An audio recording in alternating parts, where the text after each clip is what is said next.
Sacramento, even living here on the West Coast, Marion Townsend decided to act as floods ravaged Texas and hurricanes pounded the Caribbean in recent weeks. Her Sacramento neighborhood slopes downward from a levee that separates it from the American River, in an area that officials concede never should have been settled but is home to 100,000 residents. After seeing images of boat rescues in Houston and frantic evacuations in Miami, Townsend began repositioning important documents, photographs, jewelry and her sentimental quilts up onto shelves. I am just trying to imagine what 3 feet of water in my house would look like, and based on that, I moved things higher, said Townsend, 53.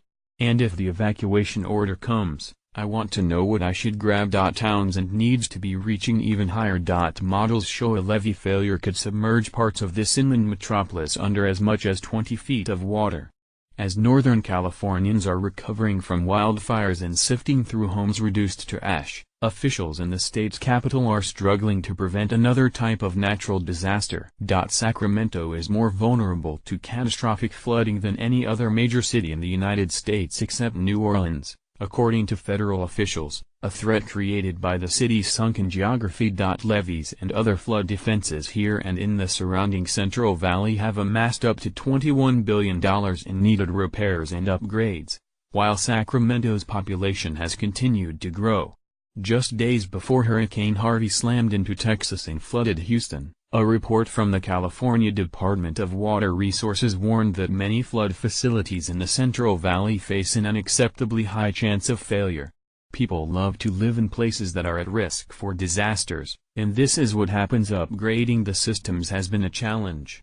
Competition has stiffened for federal dollars to shore up American cities and towns against the threats of extreme weather, leaving 1.3 million residents and $80 billion in property located on the floodplain here at risk. The population of California's mid and upper Central Valley is projected to increase by 70% over the next 50 years, the August report notes.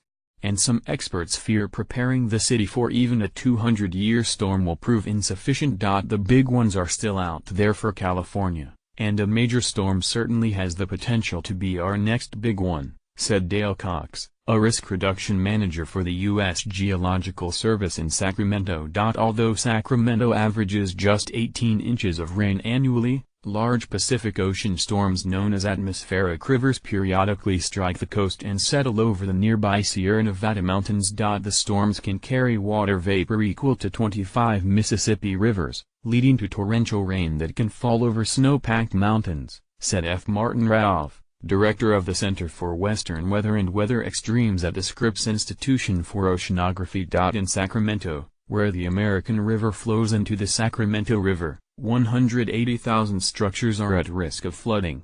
In neighboring West Sacramento, population 50,000, every home and business is in a levee-protected floodplain. It's in our blood and in our history, said Peter Gelfi, director of engineering for the Sacramento Area Flood Control Agency.